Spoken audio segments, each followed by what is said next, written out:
सलाम नमस्ते सत श्री अकाल। मैं हूं रजा और आप देख रहे हैं रजाग्राफी। बहुत कम वक्त में बहुत बड़ी खबर सुन लीजिए।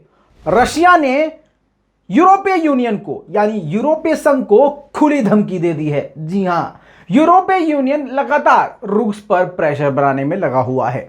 जैसा कि आप जानते हैं कि रूस, ईरान, पाकिस्तान, तुर्की और चीन ये वो देश हैं जो आपस में जुड़कर मजबूत हो गए हैं, जो कि यूरोपीय यूनियन यानी यूरोपीय देशों को बेहद बुरे लग रहे हैं। इसी वजह से किसी भी हालत में रशिया की कमर तोड़ने की कोशिश लगातार की जा रही है।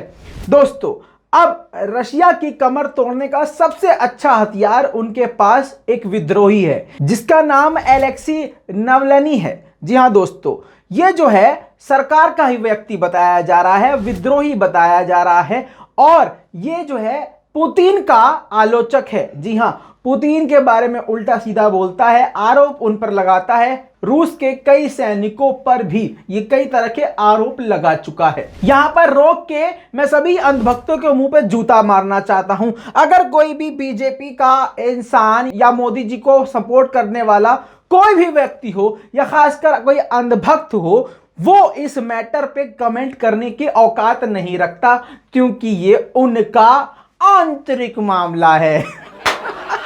अगर किसी ने भी कमेंट किया, किसी भी अंधभक्त ने कमेंट किया, तो समझ जाइएगा कि वो गुफा पुत्र है और गोबरखोर इंसान है।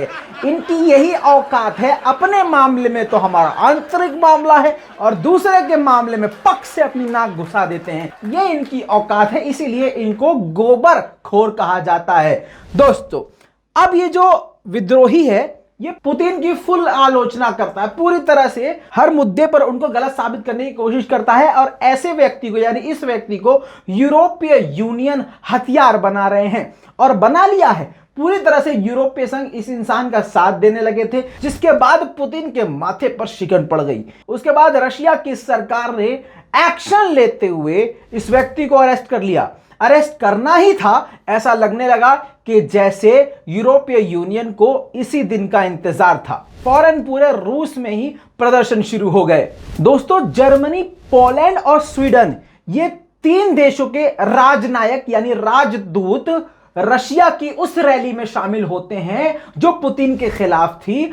और जिस बंदे को अरेस्ट किया है पुतिन सरकार ने, नावल्नी को, उसके समर्थन में जो रैली निकली थी उसमें ये शामिल हो गए थे। जिसके बाद तुरंत रशिया ने इन तीनों देशों के राजनयिकों को यानी तीनों देशों के एम्बेसडर्स को अपने मुल्क से निकाल दिया। साथ में जिन लोगों ने इस रैली में हिस्सा लिया उन पर भी कार्यवाहियां कर दी, जिसके बदले में जर्मनी, पोलैंड और स्वीडन ने भी अपने अपने देश से रूस के एम्बेसडर को निकाल दिया, जिसके बाद से ये तनाव बहुत ज्यादा बढ़ गया। यूरोपीय यूनियन के अंदर आग लग गई, जिसके बाद उन्होंने प्लान करना शुरू कर दिया कि अब रशिया की डायरेक्ट कमर ही तोड़नी है। जिसके बाद उन्होंने फैसला लिया और चेतावनी दी कि हम रशिया पर अब बहुत ही सख्ती से कई तरह की हम पाबंदियां लगा देंगे। बार बार धमकियां आने के बाद आखिरकार रशिया ने अपनी करवट पलटी और साफ तौर से यूरोपीय यूनियन को खुली धमकी दे दी है कि अगर किसी भी तरह से रशिया पर पाबंदी लगाई गई तो रशिया यूरोपीय यूनियन से अपने सारे रिश्ते नाते यानी पूरी तरह से संबंध तोड़ लेगा।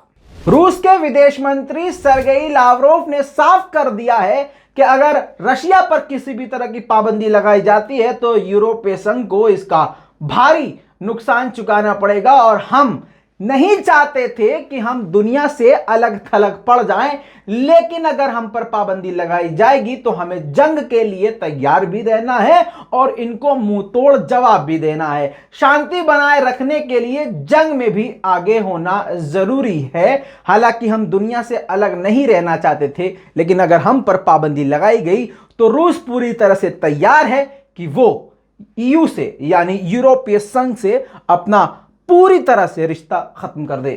दूसरी तरफ नावल्नी के दफ्तर पर भी रूसी पुलिस का छापा पड़ा है, जहां से बहुत सारे सबूतों को भी जब्त किया गया है। भारतीय मीडिया रूस के खिलाफ खबरें दिखा रही है, क्योंकि रूस जो है ईरान के साथ है, पाकिस्तान के साथ है और कई ऐसे देशों के साथ है जिनकी फिलहाल फिलहाल भारत के साथ नहीं बनती है। जाहिर सी बात है, मोदी सरकार के सामने कोई भी अगर हक बोलेगा तो मोदी सरकार की आंखों में वो चुभने लगता है। फॉर एग्जाम्पल कनाडा ही देख लीजिए, कनाडा के प्रधानमंत्री भी मोदी जी की आंखों में चुभते हैं। खैर, इनकी क्या ही बात करनी। दोस्तों, इस पूरी रिपोर्ट के बारे में आपका क्या कहना है, क्या सोचना है, नीचे जरूर लिखिएगा।